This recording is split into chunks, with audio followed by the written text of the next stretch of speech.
ನಾನು ನೆನ್ನೆನೂ ಕೂಡ ಮಹೇಶ್ ತೆಂಗಿನಕಾಯಿ ಬಂದಿದ್ರಿ 0 ಅವರ್ ಅಲ್ಲಿ ಈ ವಿಚಾರವನ್ನ ತೆಗೆದುಕೊಂಡ್ರಿ ಅಂತ. ನಾನು ಅಧಿವೇಶನ ನಡೀತಾ ಇದೆ, ಎಲ್ಲ ಮಂತ್ರಿಗಳು ಸಮರ್ಥರಿದ್ದಾರೆ, ಮುಖ್ಯಮಂತ್ರಿಗಳಿಂದ ಸೇರಿ ಉತ್ತರಗಳನ್ನ ಕೊಡಬೇಕಾದ್ರೆ ತಯಾರು ಮಾಡ್ಕೊಂಬಂದು ಇಲ್ಲಿ ಕೊಡ್ತಾರೆ ಅಂತ ನಾನು ತಿಳ್ಕೊಂಡಿದ್ದೀನಿ. ಉತ್ತರ ಕೊಡಬೇಕಾದ್ರೆ ಗೊತ್ತಿದೆಯಲ್ಲ, ಕ್ಲರ್ಕ್ ಇಂದ ಶುರುವಾಗಿ secretary, under secretary, principal secretary ಎಲ್ಲ ಮಾಡಿ ಮಂತ್ರಿಗಳು ಉತ್ತರ ಕೊಡಬೇಕು. ಇಲ್ಲಿ ಮಹೇಶ್ ತೆಂಗಿನಕಾಯಿ ಅವರು ನನಗೆ ಕೇಳಿದ್ರು, ತಾವು ಸ್ಥಾನದಲ್ಲಿದ್ರಿ, ಗೃಹಲಕ್ಷ್ಮಿ ಹಣವನ್ನ ನೀವು 2025-26 ಸಾಲಿನ ಫೆಬ್ರವರಿ ಮತ್ತು ಮಾರ್ಚ್ ತಿಂಗಳಲ್ಲಿ ಹಣ ಜಮಾ ಆಗಿರುವುದಿಲ್ಲ ಅಂತ ನಮ್ಮ ಪ್ರಶ್ನೆ ಕೇಳಿರೋದು. ಅದಕ್ಕೆ ಮಾನ್ಯ ಸಚಿವರೇನು ಹೇಳಿದ್ರು, ನಾವು ಅಪ್ ಟು ಆಗಸ್ಟ್ ವರೆಗೂ ನಾವು ಕ್ಲಿಯರ್ ಮಾಡಿದಿರಿ ಅಂತ ಉತ್ತರ ಕೊಟ್ಟರು. ಅವರು ಬಿಡದೆ ಮತ್ತೆ ಕೇಳಿದ್ರು, ಇಲ್ಲ ನೀವು ಕೊಟ್ಟಿಲ್ಲ ಫೆಬ್ರವರಿದಲ್ಲಿ. ನಾನು ಹೇಳ್ತಾ ಇದ್ದೀನಿ, ಅವರು ಹೇಳಿರೋದನ್ನ ಬೇಕಾದ್ರೆ ಹೇಳ್ತೀನಿ, ಇಲ್ಲಿವರೆಗೂ ಎಂದಿನಂತೆ ಯೋಜನೆ ಪ್ರಾರಂಭ ಅಂದಿನಿಂದ ಗೃಹಲಕ್ಷ್ಮಿ ಫಲಾನುಭವಿಗಳಿಗೆ ಸುಮಾರು 540 ಕೋಟಿ ಕೊಟ್ಟಿದ್ದೀರಿ. ಮತ್ತೆ ಇಲ್ಲಿವರೆಗೂ ಕೂಡ ಅವರು ಒಂದೇ ನಿಮಿಷ ಹೇಳ್ಬಿಡ್ತೀನಿ, ಅವರು ಹೇಳಿರೋದು ಶ್ರೀಮತಿ ಲಕ್ಷ್ಮೀ ಹೆಬ್ಬಾಳ್ಕರ್, ಮಾನ್ಯ ಅಧ್ಯಕ್ಷರೇ, ಈ ಸಾಲಿನಲ್ಲಿ ಆಗಸ್ಟ್ ಮಾಹೆವರೆಗೂ ಕ್ಲಿಯರ್ ಮಾಡಿದ್ದೇವೆ. ಮುಖ್ಯಮಂತ್ರಿಗಳೇ, ಆಗಸ್ಟ್ ಮಾಹೆವರೆಗೂ ಕ್ಲಿಯರ್ ಮಾಡಿದಿರಿ ಎಂದು ಹೇಳುತ್ತಿದ್ದೇನೆ. ತಾವು ಫೆಬ್ರವರಿ ಮತ್ತು ಮಾರ್ಚ್ ಎಂದು ಹೇಳುತ್ತಿದ್ದೀರಿ. ಮಾನ್ಯ ಸದಸ್ಯರೇ, ನಾನು ಹೇಳುವುದನ್ನ ಸ್ವಲ್ಪ ಅರ್ಥ ಮಾಡ್ಕೊಳ್ಳಿ. ಅಂದ್ರೆ ನಿಮ್ಗೆ ಜ್ಞಾನ ಸ್ವಲ್ಪ ಕಡಿಮೆ, ನೀವು ಸ್ವಲ್ಪ ಅರ್ಥ ಮಾಡ್ಕೊಳ್ಳಿ. ನಾನು ಕೊಟ್ಟಿದ್ದೀನಿ, ಅಲ್ಲ ಇನ್ನೂ ಕಡಿಮೆ ಅಂತ. ಹೌದೌದು, ಅರ್ಥ ಮಾಡ್ಕೊಳ್ಳಿ ಅಂತ ಹೇಳಿದ್ರೆ ದಡ್ರಿಗೆ ಹೇಳ್ದಂಗೆ ಹೇಳೋದು. ಅವರು ಬುದ್ಧಿವಂತರು, ದಡ್ಡರು ಅಂಡರ್ಸ್ಟ್ಯಾಂಡ್ ಅಂತ ಹೇಳ್ತೀವಿ ಇಂಗ್ಲಿಷ್ ನಲ್ಲಿ. ಪ್ಲೀಸ್ ಅಂಡರ್ಸ್ಟ್ಯಾಂಡ್ ನಾ ಹೇಳೋದನ್ನ ಏನು ಅರ್ಥ ಮಾಡ್ಕೊಳ್ಳಿ ಅಂತ. ನಿಮಗೆ ಜ್ಞಾನ ಕಡಿಮೆ ಅಂತಲ್ಲ ಅದು ಅರ್ಥ. ಅಲ್ಲಿ ನೋಡು, ಚೆಕ್ ಅಂತ ಸೇರಿಸ್ತೀರಿ, ಪ್ಲೀಸ್ ಅಂತ. ಆ ಪ್ಲೀಸ್ ಇದೆ ಕನ್ನಡದಲ್ಲಿ, ಆಯ್ತಾ? ಅರ್ಥ ಮಾಡ್ಕೊಳ್ಳಿ ಅಂತ ನೋಡಿ, ಅರ್ಥ ಮಾಡ್ಕೊಳ್ಳಿ ನೀವು ಕನ್ನಡದಲ್ಲಿ, ದಯವಿಟ್ಟು ಅರ್ಥ ಮಾಡ್ಕೊಳ್ಳಿ ಅಂತಂದ್ರೆ ನಾನು ಏನು ಹೇಳ್ತೀನಿ ಅಂತ ಅನ್ನೋದನ್ನ ಅರ್ಥ ಮಾಡ್ಕೊಳ್ಳಿ ಅಂತ ಅರ್ಥ.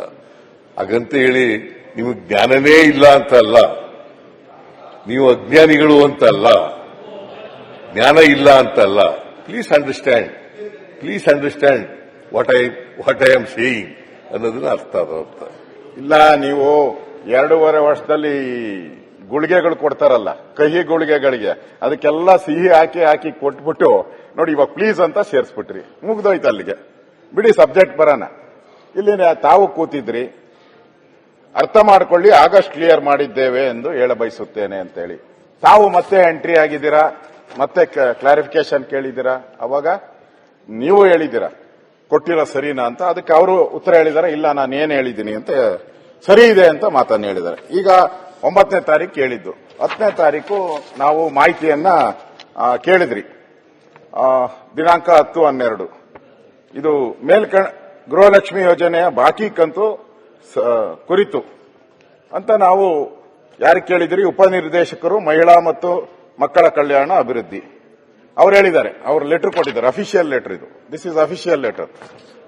ಮೇಲ್ಕಂಡ ವಿಷಯ ಹಾಗೂ ಉಲ್ಲೇಖಕ್ಕೆ ಸಂಬಂಧಿಸಿದಂತೆ ಧಾರವಾಡ ಜಿಲ್ಲೆ ಗೃಹಲಕ್ಷ್ಮಿ ಯೋಜನೆಯ ನೋಂದಾವಣಿಯಾದ ಫಲಾನುಭವಿಗಳಿಗೆ ಫೆಬ್ರವರಿ 25 ಹಾಗೂ ಮಾರ್ಚ್ 2025 ತಿಂಗಳ ಸಹಾಯಧನ ಸರ್ಕಾರದಿಂದ ಬಿಡುಗಡೆಯಾಗಿರುವುದಿಲ್ಲ ಎಂಬ ಮಾಹಿತಿಯನ್ನು ಮಾನ್ಯರಿಗೆ ಈ ಮೂಲಕ ಗೌರವಗಳೊಂದಿಗೆ ಸಲ್ಲಿಸುತ್ತಿದ್ದೇನೆ.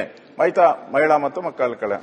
ಅದು ಬಿಟ್ಟುಬಿಟ್ಟು ಮತ್ತೆ ನಾನು ಇನ್ನ ಕೇಳಿದೆ, ನೋಡಪ್ಪ ಬಿರಿ ಅದೊಂದೇ ನೋಡಬೇಡ ಅಂತ. ಮತ್ತೆ ಇನ್ನೊಂದು ಇದರಲ್ಲಿ ಅದು 2011-12 ಗದಗ ಜಿಲ್ಲೆಯ ಗೃಹಲಕ್ಷ್ಮಿ ಯೋಜನೆ ಫೆಬ್ರವರಿ 25 ಹಾಗೂ ಮಾರ್ಚ್ 25 2 ತಿಂಗಳ ಅನುದಾನ ಬಿಡುಗಡೆಯಾಗುವುದಿಲ್ಲ ಅಂತ ಕೊಟ್ಟಿದ್ದಾರೆ.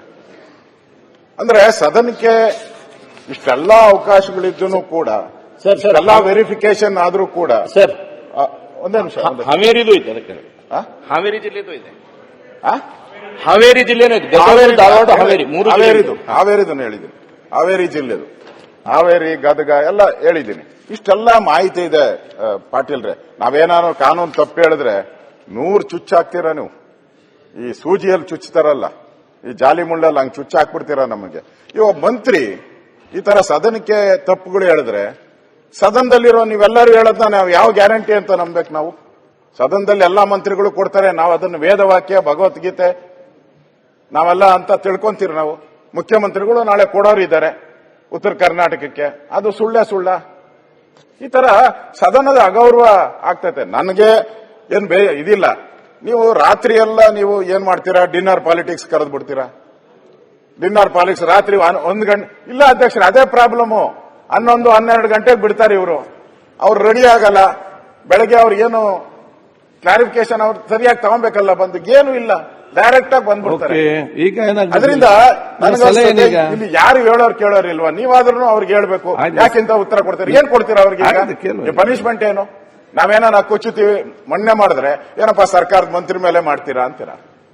ಇಲ್ಲಿ ನನ್ಗೆ ಹೇಳೋದು, ಇವ್ರು ಯಾಕೋ ನನ್ಗನ್ಸೋದು ಈ ಸರ್ಕಾರದಲ್ಲಿ ಯಾಕೋ ಗೊಂದಲ ಇದ್ದಂಗೆ ಕಾಣ್ತೈತೆ. ಅದರಿಂದ ನಾನು ಮುಖ್ಯಮಂತ್ರಿಗೆ ಹೇಳೋದು, ಈ ನೈಟ್ ಡಿನ್ನರ್ಗಳೆಲ್ಲ ಸ್ವಲ್ಪ ನೀವು ಅಟ್ಲೀಸ್ಟ್ ಇನ್ನೊಂದು 10 ದಿನ ಕಟ್ ಮಾಡ್ಬಿಡಿ. ನಮ್ಮ ಪರಮೇಶ್ವರ್ ಅವರು ಹೋಮ್ ಮಿನಿಸ್ಟರ್, ಅವರಾದ್ರೂ ಪೊಲೀಸ್ ಬಂದೋಬಸ್ತ್ ಮಾಡೋದು ಬೀಗ ಹಾಕ್ಸ್ಬಿಡಿ ಡಿನ್ನರ್ಗಳಿಗೆಲ್ಲ. ಸದನ ಸರಿಯಾಗಿ ನಡೀತದೆ. ಇವರೆಲ್ಲ ಹೋಗೋದು ನಾನು ನೋಡಿದೆ, ನಮ್ಮ ಪಕ್ಕದ ರೂಮು ಕೇಳಿದೆ ಏನಪ್ಪಾ ಅಂತ, ಹೆಸರು ಹೇಳೋದು ಬೇಡ. ರಾತ್ರಿ ಇಲ್ಲಣೋ, ನಾನು ಎರಡನ್ನೂ ತಪ್ಪಿಸ್ಬೇಕು, ಅಲ್ಲಿ ಓದಂಗೂ ಓದಂಗ್ ನೀವ್ಯಾಕೆ ಅವ್ರಿಗೆ ಬೆಂಬಲ ಮಾಡಿ? ಯಾರಿಗಿಲ್ಲ, ನನಗೆ ಸದನ ಮುಂದೆ ನಡಬೇಕು, ಇಲ್ಲೇ ಚರ್ಚೆ ಮಾಡಿ ಕೂತ್ಕೊಂಡ್ರೆ ಹೇಗೆ? 2 ಗಂಟೆಗೆ ಮುಗಿಸ್ಬೇಕು. ಉತ್ತರ ಕನ್ನಡ ಬಗ್ಗೆ ಮಾತಾಡಲಿಲ್ಲ, ಮಂತ್ರಿ ಆಗಬೇಕು ಅಂತ ವಿಚಾರವಿಲ್ಲ.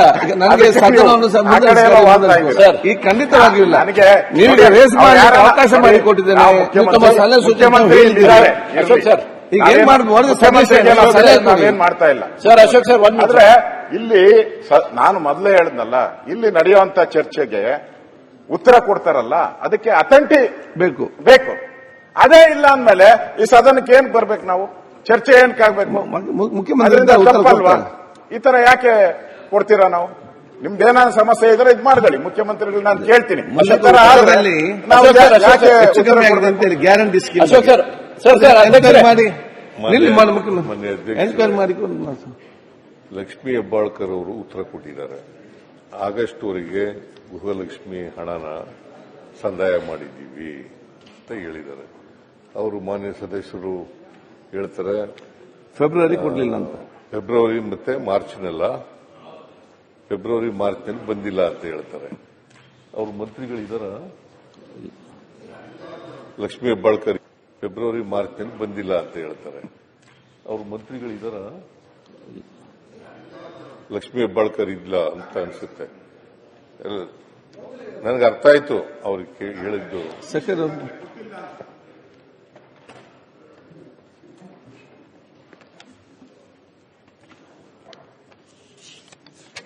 ಫೆಬ್ರವರಿ ಮಾರ್ಚ್ನಲ್ಲಿ ಕೊಟ್ಟಿಲ್ಲ ಅಂತ ಹೇಳ್ತಾರೆ. ಕೊಡದೆ ಹೋದ್ರೆ ಕೂಡಲೇ ಕೊಡಿಸೋಣ.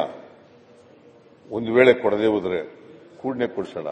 ಅವ್ರು ಹೇಳಿರ್ತಕ್ಕಂಥದ್ದು ಮಾರ್ಚ್ ಏಪ್ರಿಲ್ನಲ್ಲಿ ಅವ್ರ ಗಮನಕ್ಕೆ ತಂದಿರ್ತಾರೆ. ನನ್ನ ಪ್ರಕಾರ ಆಗಸ್ಟ್ ವರೆಗೆ ರಿಲೀಸ್ ಮಾಡಿದ್ದೀವಿ ನಾವು ದುಡ್ಡನ್ನು. ಆಗಸ್ಟ್ ವರೆಗೂ ಕೂಡ ರಿಲೀಸ್ ಮಾಡಿದ್ದೀವಿ. ಯಾವಾಗಲೂ 2 ತಿಂಗಳು ವ್ಯತ್ಯಾಸ ಇರ್ತದೆ. ಆದರೆ ಆಗಸ್ಟ್ನಲ್ಲಿ ರಿಲೀಸ್ ಮಾಡಿದ್ದೀವಿ. ಸೆಪ್ಟೆಂಬರ್ ಅಕ್ಟೋಬರ್ ಅದು ಕೂಡ ಕೊಡ್ತಕ್ಕಂಥ ಕೆಲಸವನ್ನು ಮಾಡ್ತೀವಿ. ಸೊ ಇದು ನೀವು ಬಂದಿಲ್ಲ ಅಂತ ಹೇಳಿದ್ರೆ ಕೂಡಲೇ ಕೊಡಿಸ್ತಕ್ಕಂಥ ಕೆಲಸ ಮಾಡೋಣ. ನೀವು ಕೊಡಲ್ಲ ಅನ್ನುವಂತ ವಾದ ಅಲ್ಲ, ಸರ್ಕಾರ ಕೊಡಲೇಬೇಕು.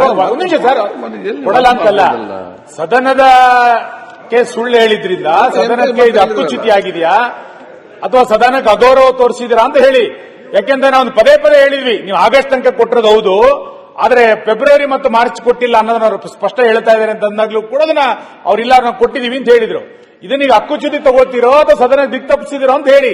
ನೀವು ಕೊಡ್ತೀವಿ ಅನ್ನೋ ವಾದ ಅಲ್ವೇ ಇಲ್ಲ. ಈಗ ಸದನದಲ್ಲಿ ಸಚಿವರು ಸುಳ್ಳು ಹೇಳ್ಬಿಟ್ರೆ ಏನ್ ಮಾಡೋದು? ಅಲ್ಲ, ಅದ್ಯಾಕೆ ಹಕ್ಕುಚ್ಯುತಿ? ಏನು ಹೇಳಿದ್ ಕೊಡ್ತೇವೆ ಅಂತ ಹೇಳ್ಬೇಕು.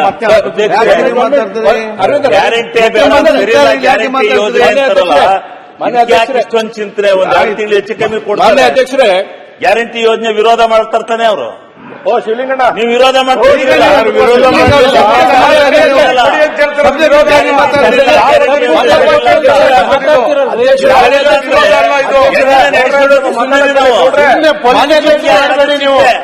ಪೊಲಿಟಿಕೈಸ್ ಮಾಡಬೇಡಿ,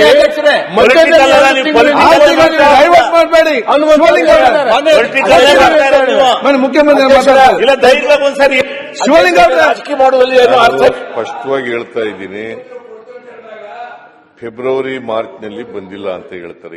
ಈ ವರ್ಷದ ಫೆಬ್ರವರಿ ಮಾರ್ಚ್ನಲ್ಲಿ ಬಂದಿಲ್ಲ ಅಂತ ಹೇಳ್ತಾರೆ. ಒಂದು ವೇಳೆ ಅದು ಅಕ್ಯುಚ್ಯುತಿ ಬರಲ್ಲ, ಅಕ್ಕುಚ್ಯುತಿ ಆಗೋದಿಲ್ಲ. ನಾವು ಒಂದು ವೇಳೆ ಕೊಡದೇ ಇದ್ರೆ, ಒಂದು ವೇಳೆ ಸೆಪ್ಟೆಂಬರ್ವರೆಗೂ ಕೊಟ್ಟಿದ್ದೀವಿ ನಾವು, ಒಂದು ವೇಳೆ ಬರದೇ ಇದ್ರೆ ಕೂಡಲೇ ಕೊಡೋ ರೀತಿಯಿಂದ ಅದನ್ನ ಚೆಕ್ ಮಾಡಬೇಕಾಗುತ್ತೆ, ಚೆಕಪ್ ಮಾಡಬೇಕಾಗುತ್ತೆ. ಅದನ್ನ ಸರ್ ಅದ್ರ ಬಗ್ಗೆ ನಮ್ ಡಿಸ್ಪ್ಯೂಟ್ ಇಲ್ಲ, ನೀವು ಕೊಡ್ತೀರಾ ಸುಳ್ಳು ಹೇಳಿದ್ರು ಅಂತ ಹಂಗೆ ಸದನಕ್ಕೆ ಹೆಂಗ್ ತಪ್ಪು ಮಾಹಿತಿಯನ್ನು ಸರ್, ಇಲ್ಲಿ ಕೊಡ್ತಾರೆ? ಸರ್, ಸದನ ಹಂಗಾರೆ ಸುಳ್ಳೇ ಸುಳ್ಳ ಈ ಸರ್ಕಾರ